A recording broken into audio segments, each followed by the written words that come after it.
Hello everyone. तो चलो start करते हैं। इसमें देखो, पिछले वाले वीडियो में हम लोगों ने क्वेश्चन नंबर 10 तक देख लिया था।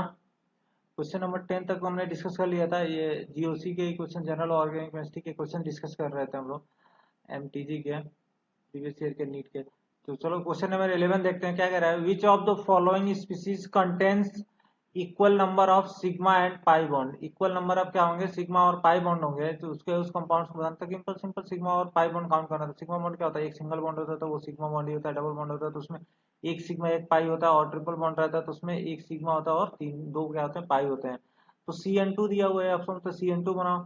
तो Cn2 किस तरह से होगा, सी ट्रिपल बॉन्ड यहाँ से N होगा और यहाँ पे सी क्या होगा, ऐसे ट्रिपल बॉन्ड N। इसमें देखो कितने सिग्मा, एक दो तीन सिग्मा बॉन्ड होंगे और चार क्या आएगा, पाई बॉन्ड आएगा। तो इसमें थ्री सिग्मा है और पाई कितने हैं, फोर पाई बॉन्ड है। तो ये तो नहीं होगा। CH2 CN2 देखो, तो CH2 बना लो ऐसे, CH2 हो जाएगा, सी ट्रिपल बॉन्ड क्या हो गया, N हो गया। यहाँ से सी ट्रिपल बॉन्ड क्या हो जाएगा, N हो जाएगा। तो पाई देखो, फोर पाई बॉन्ड है, बट सिग्मा कितने हैं, one two two four five six, six sigma bond आ जाएंगे। सिग्मा बॉन्ड आएंगे तो ये होगा नहीं, ये भी आंसर नहीं होगा। थर्ड देखते हैं, HCO3 माइनस। तो इसका स्ट्रक्चर ड्रॉ कर लो। HCO3 माइनस का स्ट्रक्चर कैसा हो जाएगा, ये C है, यहाँ पे एक H हो जाएगा, दो ऑक्सीजन लगा लो, यहाँ पे दो ऑक्सीजन लगा लो, एक O माइनस कर लो, HCO3 माइनस हो गया। ठीक है, एक मिनट, HCO3 माइनस स्ट्रक्चर गलत है ये। HCO3 कार्बन इतने बॉन्ड नहीं बना सकता ना। HCO3 माइनस, HCO3 माइनस देखो यहाँ से कार्बन क्या हो जाएगा, एक डबल बॉन्ड यहाँ पे हो गया, एक O माइनस हो जाएगा और एक OH हो जाएगा। HCO3 माइनस ये हो जाएगा। इसमें सिग्मा बॉन्ड देख लो कितने हैं, एक दो तीन चार सिग्मा बॉन्ड है और एक क्या है, पाई बॉन्ड है। तो ये स्ट्रक्चर हो जाएगा। ये भी नहीं होगा तो आंसर कौन सा हो जाएगा, डी हो जाएगा। क्योंकि HCO4 का स्ट्रक्चर कैसा होगा, HCO4 के फोर बॉन्ड पेयर क्या आएंगे, फोर बॉन्ड पेयर आएंगे।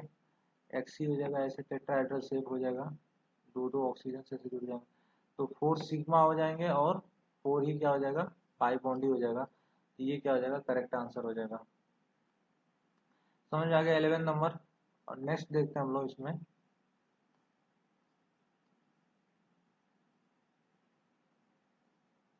12 नंबर क्वेश्चन देखते हैं।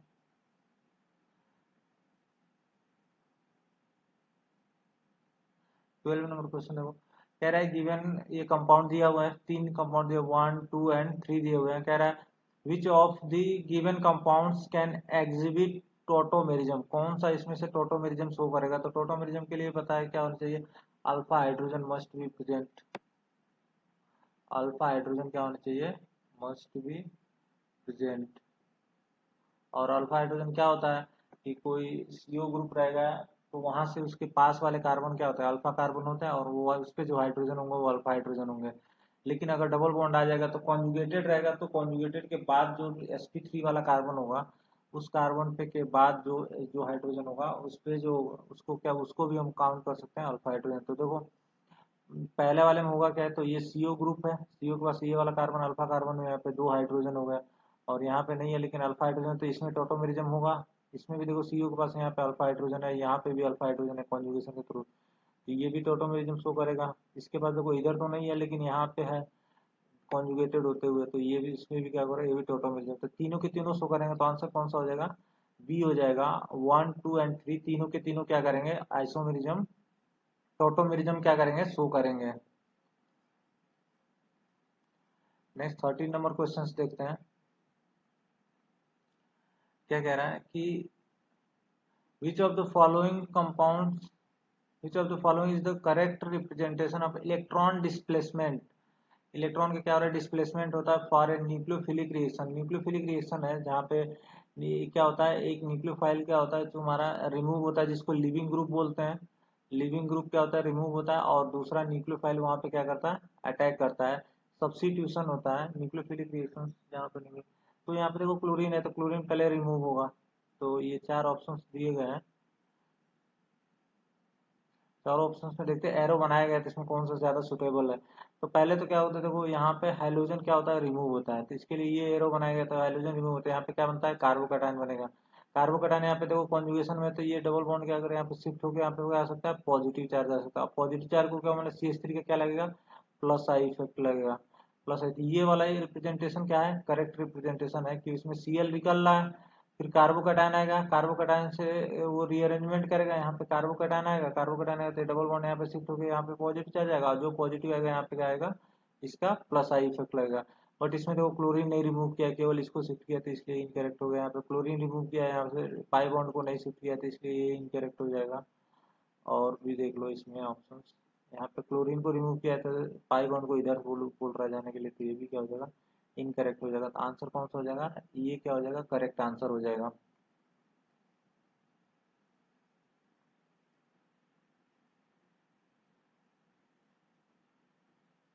14 नंबर देखते हैं यहाँ पे। 14 नंबर क्या कह रहा है, in Dumas method the estimation of nitrogen. Sir तो ड्यूमास मेथड मैंने इसमें बताया था, नोट्स में लिखा है, ये बताया है, ये क्वांटिटेटिव एनालिसिस में, क्वांटिटेटिव एनालिसिस एनसीईआरटी में इस वाले चैप्टर में दिया हुआ है लास्ट में, quantitative analysis, qualitative analysis, purification of organic compound. तो वो ये पढ़ा होगा तो ठीक है, ठीक है, मैंने लिखा दिया था, बता भी दिया था लास्ट टाइम पे, बोला था पढ़ लेना। अगर फिर भी किसी को डाउट होगा, जिसको पढ़ना होगा समझ नहीं आएगा, तो वो कमेंट में लिख देना, मैं बना दूंगा उसकी वीडियो, देख लेना, थोड़ा सा टाइम लगेगा, ज़्यादा नहीं लगेगा। तो अगर नहीं करना तो कोई बात नहीं। तो इसमें अभी मैं समझा देता हूँ, यहाँ पे देखो बीमास मेथड एक्चुअली में होता क्या है यहाँ पे, तो कोई नहीं, यहाँ पे हाइड्रोकार्बन होगा जिसमें नाइट्रोजन, हम परसेंटेज ऑफ नाइट्रोजन हम इस मेथड से क्या करते हैं, कैलकुलेट करते हैं।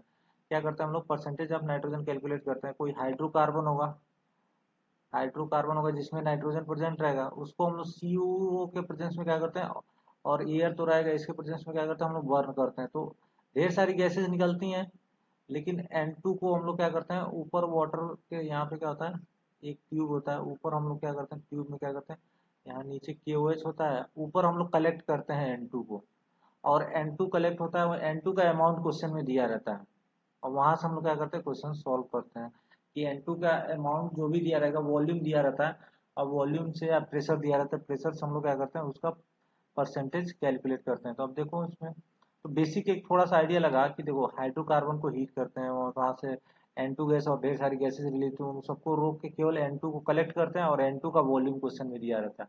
क्या दिया रहता है, N2 का वॉल्यूम क्वेश्चन में दिया रहता है, और उसका यूज करके हम लोग क्या करते हैं, सॉल्व करके परसेंटेज निकालते हैं। अब इस क्वेश्चन में देखो, और वहां से मैं समझा देता हूँ कि कैसे करना है इसको।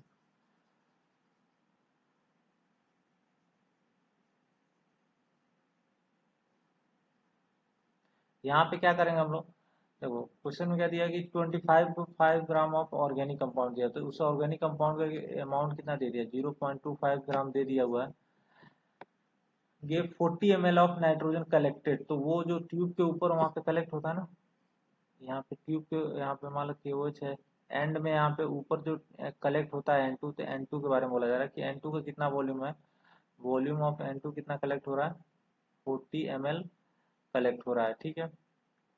कलेक्टेड एट 300 केल्विन, टेम्परेचर कितना दिया हुआ है, 300 केल्विन, और प्रेशर कितना है, वहां पे जो प्रेशर दिया हुआ है, जो मेजर्ड प्रेशर, तो 725। तो इसमें ध्यान रखना है MM of Hg दिया, तो ये प्रेशर में क्या होता है ना, यहाँ से एक्वस का भी कुछ वेपर्स गए रहते हैं, वेपर्स भी गए रहते हैं, जिसकी वजह से हम लोग को उसको क्या बोलते हैं, एक्वस टेंशन बोलते हैं। एक्वस टेंशन को माइनस करना पड़ता है प्योर N2 का प्रेशर निकालने के लिए। तो if the aqueous tension eight 300 kelvin, देखो एक्वस टेंशन भी दिया हुआ है कि एक्वस टेंशन, एक्वस टेंशन मतलब वेपर्स का जो प्रेशर होता है, वेपर्स की वजह से जो प्रेशर आता है, पार्शियल प्रेशर बोल सकते हैं, वो कितना है, 25 mm of Hg है। तो प्योर N2 का प्रेशर निकाल सकते हैं। तो यहाँ से देखो परसेंटेज ऑफ नाइट्रोजन बताना है, तो यहाँ से क्या बताना है, परसेंटेज ऑफ नाइट्रोजन बनाना है। तो अब इसको मैं सॉल्व करता हूँ। देखो करना क्या है कि जो प्रेशर यहाँ पे दिया हुआ है, ये टोटल प्रेशर है, यहाँ पे एक्वस टेंशन, तो प्योर नाइट्रोजन का प्रेशर निकाल सकते हैं। प्योर नाइट्रोजन का मतलब प्रेशर ऑफ N2 निकालेंगे तो क्या करेंगे, 725 माइनस क्या करेंगे 25 mm ऑफ एच जी कर देंगे, तो ये क्या आ जाएगा 700 ऑफ ऑफ एच जी आ गया। ये किसका प्रेशर आ गया, प्योर N2 का प्रेशर आ गया। इसकी और इसका वॉल्यूम यहाँ पे दिया हुआ है, वॉल्यूम ऑफ N2, तो प्रेशर दिया है, वॉल्यूम दिया हुआ है और टेम्परेचर दिया हुआ है 300 केल्विन। तो प्रेशर, टेम्परेचर, वॉल्यूम दिया है, तो हम यहाँ से क्या निकालेंगे, मोल निकाल लेंगे इसका। तो मोल निकालने के लिए क्या करेंगे, देखो PV equal to PV divide by क्या करेंगे, आर टी कर देंगे। PV divide by R T करेंगे तो क्या आ जाएगा, मोल आ जाएगा। तो अब प्रेशर देखो, प्रेशर ऑफ एच जी में दिया हुआ है, तो उसको एटीएम में कन्वर्ट कर लो। तो 700 डिवाइड बाई क्या करेंगे, 760 ऑफ एच जी होता है 1 एटीएम में। और यहाँ से वॉल्यूम दिया हुआ है 040 ml दिया हुआ, तो उसको लीटर में कन्वर्ट कर लेंगे तो क्या 0.4 लीटर हो जाएगा। और आर की वैल्यू कितना रख देंगे, 0.0821 या 1/12 रखते हैं उसके लिए। और टेम्परेचर रख देंगे 300 केल्विन। तो इसको सॉल्व कर लेंगे तो मोल आ जाएगा। और जो मोल आएगा उस मोल से क्या निकाल लेंगे हम लोग, वेट निकाल लेंगे।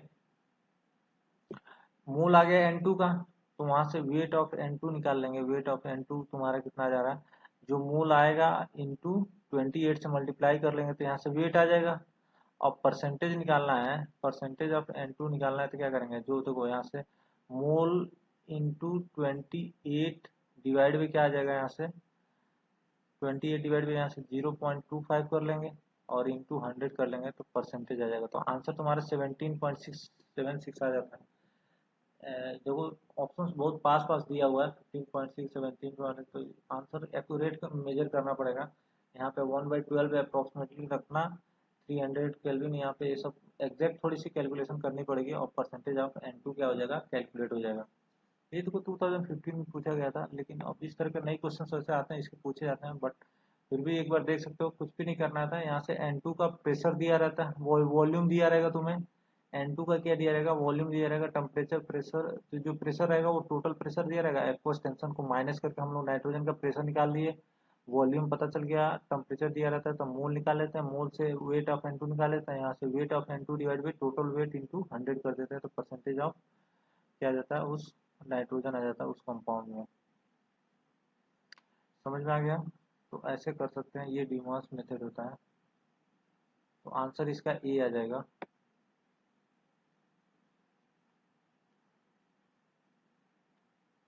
नेक्स्ट क्वेश्चन देखते हैं हम लोग। 15 नंबर क्या कह रहा है,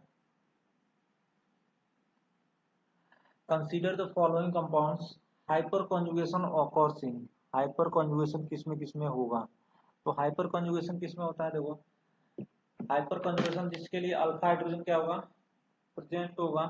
फ्री रेडिकल में हाइपर कॉन्जुगेशन होता है तो अल्फा हाइड्रोजन क्या होना चाहिए, प्रेजेंट होना चाहिए। यहाँ पे फ्री रेडिकल है देखो, तो ये, लेकिन यहाँ पे कोई अल्फा कार्बन पे कोई हाइड्रोजन नहीं, इधर भी नहीं, तो इसमें क्या है, कोई हाइपर कॉन्जुगेशन का इफेक्ट नहीं हुआ। यहाँ पे देखो फ्री रेडिकल है बट यहाँ पे बेंजीन बेंजीन है, कोई अल्फा कार्बन, अल्फा हाइड्रोजन नहीं है, इसमें भी नहीं हुआ। यहाँ पे देखो फ्री रेडिकल है, ये वाला तो अल्फा हाइड्रोजन की तरह नहीं कंसिडर करते हैं, बट यहाँ पे एक हाइड्रोजन है जो अल्फा हाइड्रोजन है, तो थर्ड वाले में क्या आ जाएगा, अल्फा हाइड्रोजन। तो आंसर कौन सा हो जाएगा, ये हो जाएगा। केवल थर्ड वाले में ही अल्फा हाइड्रोजन, मतलब ये वाला हाइड्रोजन ही हाइपर कंजुगेशन, ये वाला हाइड्रोजन ब्रिज हेड का हाइड्रोजन भी हाइपर कंजुगेशन नहीं करता। ब्रिज हेड का हाइड्रोजन क्या होता है, वो हाइपर कंजुगेशन कार्बोकैटायन कार्बेनाइन बनाता ही नहीं है, तो वो होगा ही नहीं।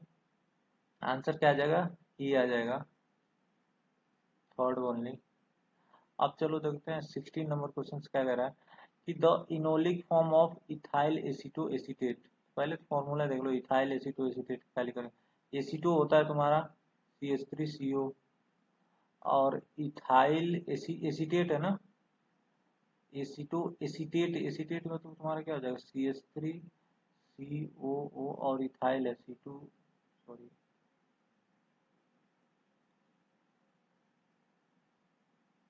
क्या होगा, O C2H5 हो जाएगा। तो ये देखो इथाइल एसीटो एसीटेट, पहले इसको लिखते हैं इथाइल एसीटो एसीटेट। तो इसका कह रहा है कि इसका इनोलिक फॉर्म है, दिया हुआ है क्वेश्चन में, तो उसमें आगे क्वेश्चन पूछा जा रहा है, तो वो देखो इधर है।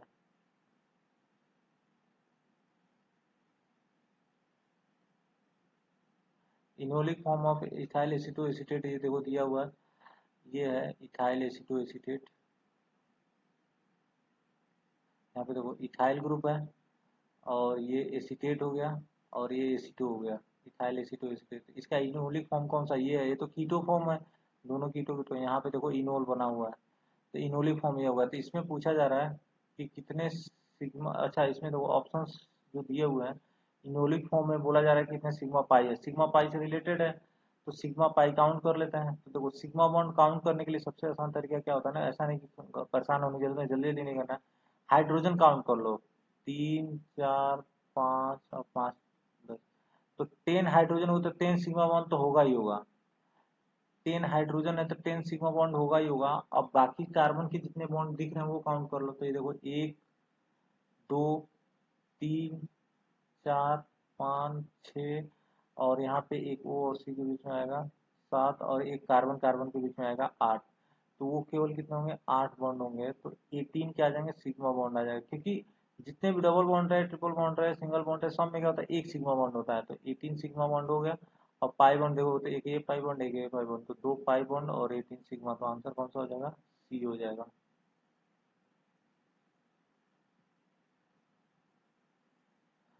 17 नंबर क्वेश्चन देखते हैं कि in which of the following compounds the CCl bond ionisation shall be most stable carbonium ion, तो सबसे ज्यादा स्टेबल कार्बोनियम आयन कौन सा होगा। कार्बोनियम आयन मतलब वहां से क्लोरीन निकलेगा तो वहां से क्या आएगा, पॉजिटिव चार्ज आएगा, सब में पॉजिटिव चार्ज बना लो और वहां पे देख लो कि ज्यादा स्टेबल कौन सा होगा। तो यहाँ पे देखो इसका क्या लगेगा, रेजोनेंस का इफेक्ट लगेगा। यहाँ पे देखो कार्बन पे पॉजिटिव चार्ज आएगा, CH2 है, देन NO2 है, NO2 का खैर माइनस में लगता है, लेकिन यहाँ पे कॉन्जुगेशन नहीं है, इसलिए NO2 का कौन सा लगेगा, -I, -I तो अनस्टेबल बनाएगा। यहाँ पे देखो कार्बोकैटायन, यहाँ पे 3 और 3 6 अल्फा हाइड्रोजन का क्या लगेगा, हाइपर कॉन्जुगेशन लगेगा, सिर्फ अल्फा हाइड्रोजन का हाइपर कॉन्जुगेशन लगेगा। और यहाँ पे पॉजिटिव चार्ज आएगा तो 3 3 और 3 कितने होंगे, 9 अल्फा हाइड्रोजन का क्या लगेगा, हाइपर कॉन्जुगेशन। तो अब तुम देखो ये मैंने लिखाया था कि कार्बोकैटायन में कि अगर किसी में रेजोनेंस है और यहाँ पे इस तरह का CH2 पॉजिटिव होता है और एक में क्या है, 12 अल्फा हाइड्रोजन है, सॉरी 9 अल्फा हाइड्रोजन है इस तरह का, तो इसमें क्या होता है, ज्यादा स्टेबल कौन सा होता है, ये वाला ज्यादा स्टेबल होता है। तो इसमें भले से हाइपर कॉन्जुगेशन है बट ये वाला क्या होगा, ज्यादा स्टेबल होगा कार्बोकैटायन 9 अल्फा हाइड्रोजन होने की वजह से, लेकिन तो ये क्या हो जाएगा, ज्यादा स्टेबल कार्बोनियम का आंसर कौन सा हो जाएगा, डी हो जाएगा। समझ में आ गया। 18 नंबर देखो, ये भी क्वांटिटेटिव एनालिसिस से रिलेटेड है। देखो इसमें जेल्डाल मेथड्स के बारे में बोला गया है, जेल्डाल मेथड से भी नाइट्रोजन का परसेंटेज निकालते हैं। तो इन द जेल्डाल मेथड्स, इसमें क्या करते हैं ना, तो जो भी रहेगा उससे अमोनिया फॉर्म करते हैं और अमोनिया का टाइट्रेशन कराते हैं हम लोग H2SO4 से। तो H2SO4 का कितना रिक्वायर्ड होता है, इससे अमोनिया का अमाउंट निकालते हैं, और अमोनिया से क्या निकालते हैं, नाइट्रोजन का, और नाइट्रोजन का निकालने के लिए क्या करते हैं, nitrogen divide by total weight into 100 कर देंगे तो क्या आ जाएगा, परसेंटेज आ जाएगा। समझ आया। जेल्डाल मेथड में क्या करते हैं, अमोनिया रिमूव करके देखते हैं कि अमोनिया कितना रिमूव होता है, और अमोनिया के अमाउंट से नाइट्रोजन का अमाउंट निकालते हैं, और नाइट्रोजन के अमाउंट से उसका क्या परसेंटेज निकाल सकते हैं। तो देखो जेल्डाल मेथड में estimation of nitrogen present, nitrogen क्या कर रहा है, जो सॉइल में, सॉइल के एक सैंपल है जिसमें नाइट्रोजन क्या है, प्रेजेंट है, सॉइल का एक सैंपल है जिसमें नाइट्रोजन क्या है, प्रेजेंट है। तो अमोनिया इवॉल्व फ्रॉम, उसमें से अमोनिया निकल रहा है, कितना है, 0.75 ग्राम ऑफ सैंपल। वो जो सैंपल है तो सैंपल का वेट दे दिया हुआ है, जो सॉइल का सैंपल है उस सैंपल का वेट क्या दिया, यानी टोटल वेट जो दे दिया हुआ 7.5 ग्राम दे दिया हुआ है, इसमें से अमोनिया इवॉल्व हो रहा है। इससे क्या कर रहे हैं हम लोग, अमोनिया इवॉल्व कर रहे हैं, और वो न्यूट्रलाइज हो रहा है, न्यूट्रलाइज किससे हो रहा है, H2SO4 से। इसको किससे न्यूट्रलाइज कर रहे हैं, H2SO4 से न्यूट्रलाइज कर रहे हैं। तो इसका कितना अमाउंट लग रहा है, 10 ml और 1 m H2SO4, 10 ml और 1 m H2, then the percentage of ammonia. तो वही काम करना है, यहाँ से देखो H2SO4 का कितना रिक्वायर्ड हुआ, वहां से क्या निकालेंगे, अमोनिया का मोल निकालेंगे। तो देखो इनमें कंप्लीट न्यूट्रलाइज करें तो दोनों के नंबर ऑफ ग्राम इक्विवेलेंट क्या होंगे, बराबर होंगे। रिएक्शन बैलेंस करके भी कर सकते हैं और डायरेक्ट भी कर सकते हैं, तो दोनों के नंबर ऑफ ग्राम इक्विवेलेंट बराबर कर दो। Number of gram equivalent of ammonia equal to क्या हो जाएगा, नंबर ऑफ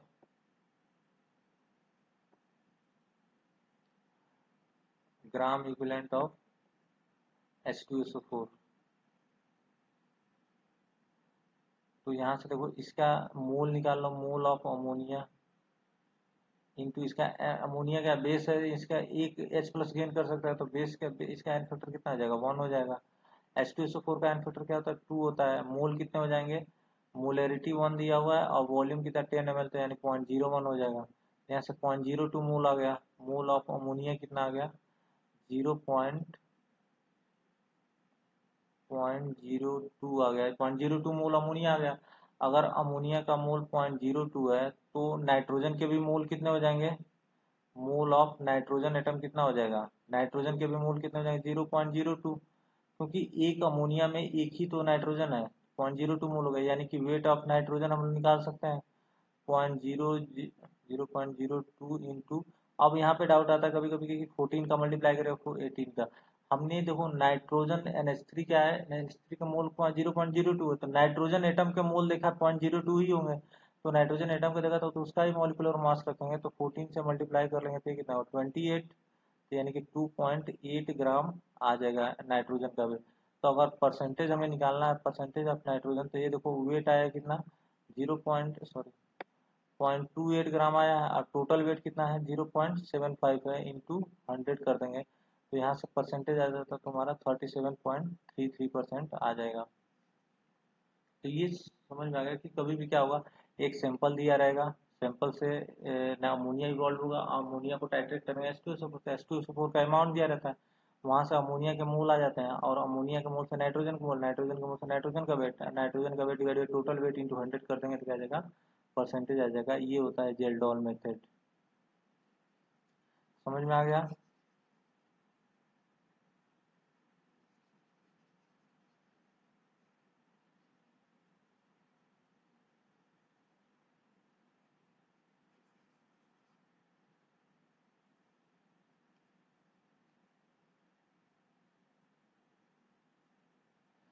19 नंबर देखो, कह रहा है द रेडिकल, एक रेडिकल दिया हुआ है, एरोमेटिक बिकॉज ऑफ इट है। ये क्यों एरोमेटिक है, तो देखो एरोमेटिक तो ये 6 पाई, जो ये 3 पाई बॉन्ड है, कॉन्जुगेशन है, 6 पाई इलेक्ट्रॉन है, इसकी वजह से हो रहा है, इस इधर के रीजन की वजह से कुछ होता नहीं है, तो इनकी वजह से हो रहा है। तो इसमें देखो जो पाई बॉन्ड है, पाई इलेक्ट्रॉन का डीलोकलाइजेशन हो रहा है, तो जो एक पाई बॉन्ड बना होगा, ये पाई बॉन्ड कोई भी नहीं रहता तो नहीं होता है, तो देखो एक और पाई ऑर्बिटल क्या होगा, इसका होगा, और एक पाई ऑर्बिटल क्या होगा, इसका होगा, ये दोनों आपस में क्या बना रहे हैं, पाई बॉन्ड बना रहे हैं।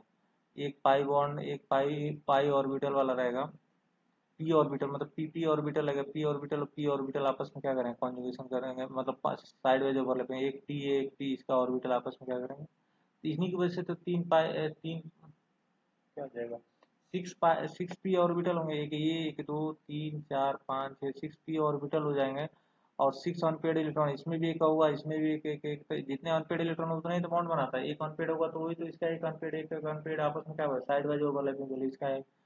इन्हीं की वजह से क्या है, कॉन्जुगेशन है। तो 6 पी ऑर्बिटल बोल सकते हैं, और 6 अनपेड इलेक्ट्रॉन, कि यहाँ पे भी एक पी, क्योंकि कार्बन में केवल पी ही होता है, कार्बन का कॉन्फ़िगरेशन क्या होता है, 2s2 2p2 होता है, तो ज़्यादा से ज़्यादा क्या होगा यहाँ पे, एक दो इलेक्ट्रॉन है, तो और एक इलेक्ट्रॉन क्या होता है, एक्साइट होके आ जाता है यहाँ से, ठीक है।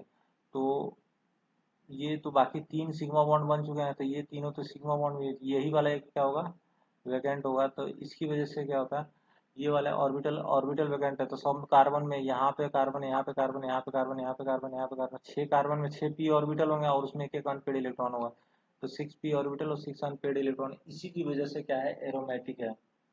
समझ में आ गया। इन्हीं की वजह से क्या है एरोमेटिक, तो आंसर कौन सा हो जाएगा, 6 हो जाएगा, इसका कोई रोल नहीं है CH2 व फ्री रेडिकल का एरोमेटिक होने में। आंसर 6 हो जाएगा। 19 समझ में आ गया। नेक्स्ट क्वेश्चन देखते हैं हम लोग। 20 नंबर, 20 क्या कह रहा है, the structure of isobutyl group. तो आइसोब्यूटाइल ग्रुप के लिए हम लोग क्या बोला था कि क्या होना चाहिए, CH3 CH2 CH2, मतलब जो भी रहे, जहां से ये चेन जुड़ा हो तो उसके सेकंड लास्ट कार्बन पे क्या होना चाहिए, कोई कार्बन जुड़ा होना चाहिए, सेकंड लास्ट कार्बन पे एक CH3 जुड़ा होना चाहिए, तो वो क्या होता है, आइसो ग्रुप होता है, तो आइसोब्यूटाइल बोला गया है, तो आइसोब्यूटाइल बोला गया है, ठीक है। तो ब्यूटाइल मतलब 4 कार्बन है, 4 कार्बन में से क्या होगा, 3 कार्बन का तो होगा, चेन होगा, इस तरह से। और यहाँ पे क्या होगा, एक CH3 जुड़ा रहेगा सेकंड लास्ट में, यहाँ से नंबरिंग स्टार्ट करते हैं और सेकंड लास्ट कार्बन पे क्या एक CH3 जुड़ा, तो ये आइसोब्यूटाइल। तो आंसर कौन सा हो जाएगा, सी आंसर हो जाएगा। ये तो टर्शियरी ब्यूटाइल हो जाएगा, ये नॉर्मल ब्यूटाइल हो जाएगा, और ये सेकेंडरी ब्यूटाइल हो जाएगा, क्योंकि ये 2 डिग्री वाला है तो सेकेंडरी ब्यूटाइल, ये आइसोब्यूटाइल हो जाएगा। तो आंसर क्या हो जाएगा, सी आंसर हो जाएगा। समझ में आ गया सबको।